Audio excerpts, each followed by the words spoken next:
व विविध मागण्यांसाठी रिक्षा व टॅक्सी वाहनधारक समिती कोल्हापूर जिल्हा यांच्या वतीनं जिल्हाधिकाऱ्यांना दिलं निवेदन। दंड रद्द केला नाही तर आरटीओस खरडा भाकर चारून आंदोलन करण्याचा इशारा।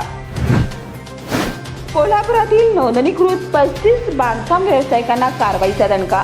अधिकृत संकेतस्थळावर माहिती अपलोड न केल्याने नोंदणी रद्द।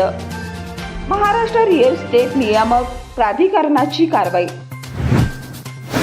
कोल्हापुरात अखेर पाणी प्रश्न निकाली। उंच सखल भागातील पाणी पुरवठा सुरळीत होण्यासाठी महापालिकेचं नियोजन।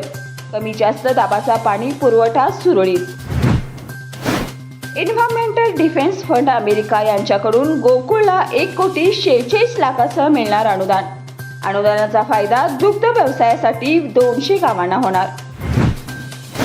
इचलकरंजीतील एसटी सरकार गँग 1 वर्षासाठी जिल्ह्यातून हद्दपार। पोलीस अधीक्षक महेंद्र पंडित यांनी दिले आदेश। तेलनाडे, मस्के, कालावंत यांच्यावर विविध गंभीर गुन्हे दाखल, यासाठी केली कारवाई। पन्हाळा कोल्हापूर रस्ता बनतोय धोकादायक। वाहनधारकांचा जीव धोक्यात। भेगामुळे रस्ता खचू लागला। सार्वजनिक बांधकाम विभागाचे दुर्लक्ष।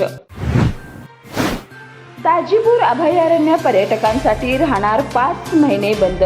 जून ते ऑक्टोबर या कालावधीत पर्यटनासाठी पूर्णपणे बंद। 1 नोव्हेंबर पासून पर्यटनासाठी अभयारण्य प्रवेश पुन्हा खुला केला जाणार। कोल्हापूर मुंबई महालक्ष्मी एक्सप्रेसमध्ये मुस्लिम महिलेची प्रसूती। मुस्लिम दाम्पत्याने जन्मलेल्या मुलीचे नाव ठेवले महालक्ष्मी। 6 जून रोजी घडली घटना। कोल्हापूर हुपरी परिसरात बनावट सोन्याचा कारखाना। बँकांची कोट्यावधी रुपयांची फसवणूक। कोल्हापूरमध्ये मागणीप्रमाणे अलंकार करून देणारी टोळी कार्यरत।